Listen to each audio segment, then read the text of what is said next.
A new report from the New York Times details how Democratic Party insiders are fretting about the state of the primary and wondering if another candidate should jump in the race. The article is headlined, "Anxious Democratic Establishment Asks, Is There Anybody Else?" Party leaders who are fatalistic about Democrats' chances in 2020 are musing about possible late entrants to the race. The story mentions four possible alternatives: former Secretary of State Hillary Clinton, former New York City Mayor Michael Bloomberg, former Attorney General Eric Holder, and former Massachusetts Governor Deval Patrick. Additionally, former Secretary of State John Kerry has reportedly wondered if he should have run and finds it hard to watch Biden's missteps. And Ohio Senator Sherrod Brown says he's still hearing from people urging him to run, but has no regrets about staying on the sidelines. Former First Lady Michelle Obama was also mentioned by one Democratic donor in the piece, but there is no evidence she is considering running. CBSN political reporter Caitlin Huey-Burns joins me now from an Elizabeth Warren event in Cedar Falls, Iowa. Caitlin, thanks so much for being with us. This article mentions that this angst is a regular occurrence for Democrats. A poll released this week found that 29% of likely Democratic caucus goers in Iowa are still undecided on who they'll support.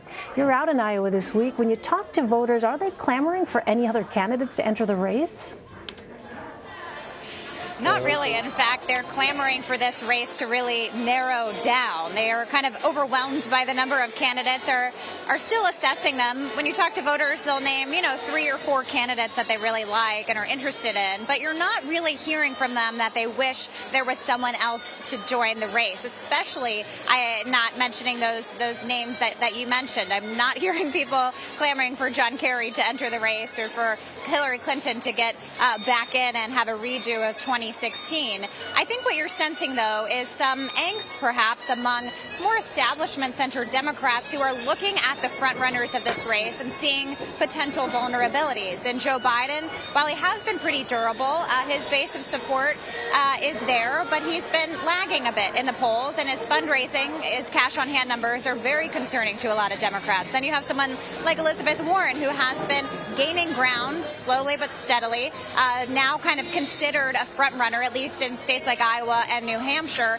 But there is a lot of concern among Democratic Party at large about whether she can actually beat Donald Trump, although her supporters are finding her more and more electable. You have Bernie Sanders, who is also in the top tier, and then Pete Buttigieg. There's also questions about whether he can expand his base of support and attract a more diverse coalition needed to win the Democratic primary and the general election. So I think that's what you're sensing now. But I think it's really too late in the game for someone to actually get in who doesn't have a really high name ID or a really significant base of support, just given that we're about 100 days away this weekend from the first Iowa caucus. Right, that clock is ticking. Elizabeth Warren was asked for her response to this story after a small business tour in Iowa earlier today. Here's that clip.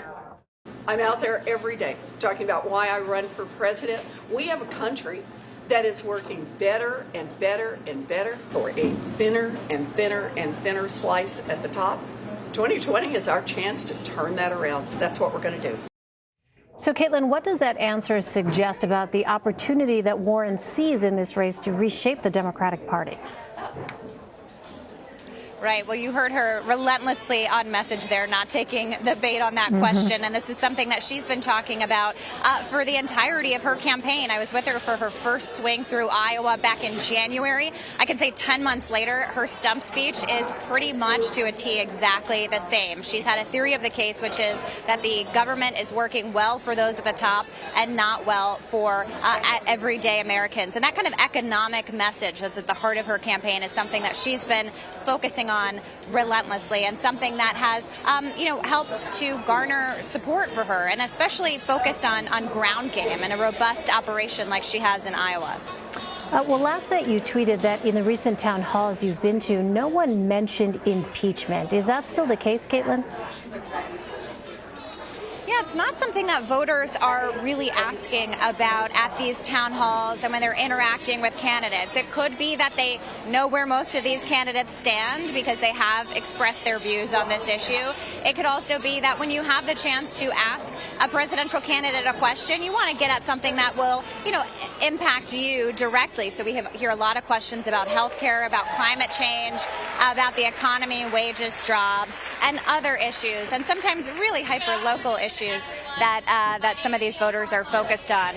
So I think it's a reflection of that, and also kind of a reminder that at least when it comes to the presidential race, people are kind of focused on their day-to-day lives. It's also important to note that a lot of the candidates running for president are on the Senate side, so they don't have to deal with the impeachment inquiry just yet. Well, Caitlin, tomorrow, former Vice President Joe Biden is campaigning in his hometown of Scranton, Pennsylvania, and you'll be at his Iowa events later in the day. What kind of reception are you expecting him to get in Scranton? And is this a welcome visit, something that his campaign needs right now?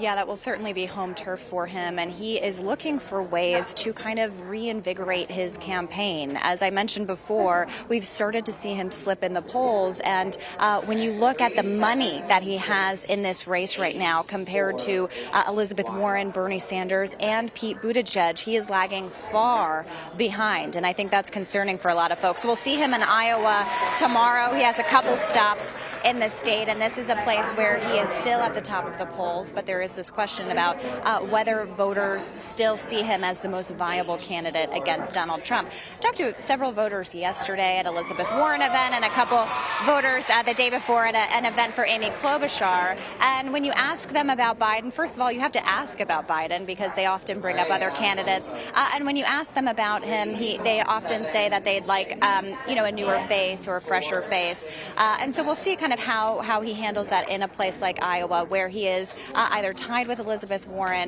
or falling below. They're also looking at places like South Carolina, where he has good, solid support with African-American voters who are so crucial for that state. All right, Caitlin Huey-Burns for us. Caitlin, thank you very much.